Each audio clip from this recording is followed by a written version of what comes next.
Et une fois, il y a un type qui avait tout, Baruch Hashem, pour plaire. Mari et des enfants, une parnassa, de l'argent. Il avait tout, mais le seul problème qu'il avait, il n'était pas heureux. Il n'était pas heureux. Il emmenait sa femme dans les plus beaux hôtels, les plus beaux restaurants, les plus... Jamais il était satisfait, jamais il était content, tout le temps il était aigri. Tout le temps il avait cette trace-là, là, ouais, pourquoi moi, pourquoi ça, pourquoi les gens ils profitent de moi, les gens trucs, machin. Je suis pas content, je suis pas heureux. Jusqu'au moment où il a entendu qu'il y avait un homme sage dans une ville, un chacham, et lui, il pourrait l'aider. Qu'est-ce qu'il a fait? Il est venu avec sa mallette de James Bond, remplie de billets. Il devait avoir peut-être dedans 500 000 euros. Il est venu comme ça avec sa mallette, il est arrivé là-bas. Il a demandé dans le village, il dit, il est où le sage du village? Il dit, là, vous voyez l'arbre au bout du village, il est assis là-bas en général, où il enseigne, où il médite. Il arrive là-bas, il commence à lui parler, lui expliquer son problème. Il dit, regarde, il ouvre sa valise. Il lui dit, ça, c'est qu'une partie de mon argent. Regarde, j'ai tout, je suis pas heureux, je veux truc, il referme la mallette. Pourquoi? Qu'est-ce qui se passe? On m'a dit que tu étais chacham. Le sage, il regarde à droite, il regarde à gauche, il prend la mallette, il se sauve. L'autre, il court après. Ah, ma mallette, cours, tac. L'autre connaissait bien le village, rentre dans les petites ruelles, il cherche. L'autre, il en peut plus, il court, il n'arrive même pas à le rattraper. Il a semé. Il dit, oh là là, ma mallette, comment ça, rentrer dans... C'est vrai que c'est une partie de son argent, mais 500 000 euros, c'est de l'argent, c'est beaucoup d'argent. Il retourne sur ses pas. Il voit le sage en dessous de l'arbre avec la mallette à côté. Il dit, mais ça, qu'est-ce que vous avez fait? C'est quoi cet embrouille là? Alors il dit, dis-moi comment tu te sens maintenant. Il dit, ah non, je me sens bien, la vérité. Il dit, mais pourquoi vous avez fait ça? Il dit, t'es content d'avoir retrouvé ta mallette? T'es content d'avoir retrouvé ton argent? Ah ouais, je suis très content, je suis au top. Il prend la mallette, il l'attrape, il l'embrasse, il la serre dans ses bras. Il lui dit, si tu courais après les choses que tu as de la même façon que tu as couru après ton argent, tu serais heureux. Il y a des gens qui ne se rendent même pas compte de ce qu'ils ont. La Torah a dit, on reconnaît le manque que lorsqu'il n'est plus là. C'est-à-dire quoi? C'est-à-dire que souvent on a des choses, souvent on a des choses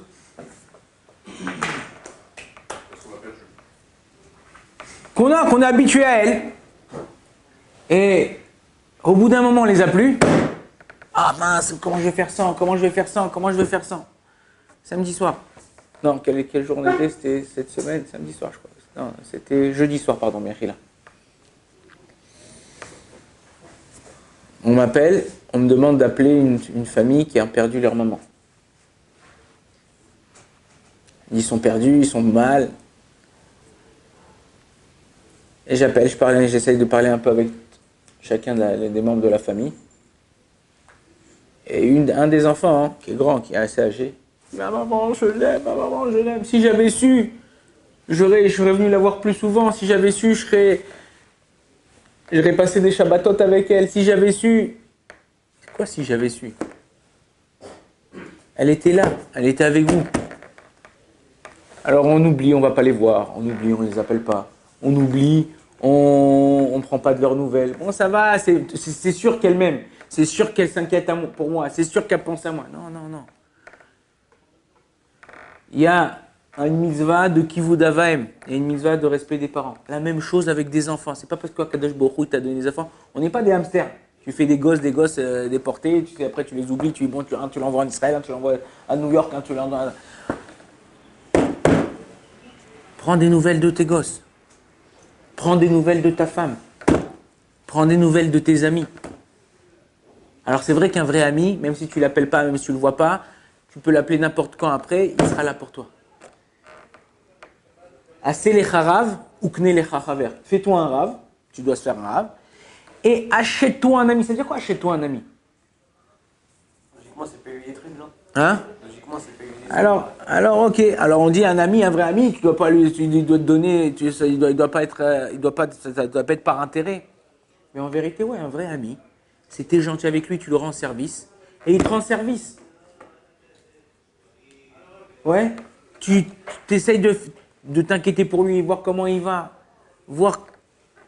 On a, à Kadosh, t'as un téléphone, prends un truc le plus bidon que t'as. T'as ton téléphone, ok, ton smartphone, ok. Tu l'utilises. Tout d'un coup, on te l'a volé.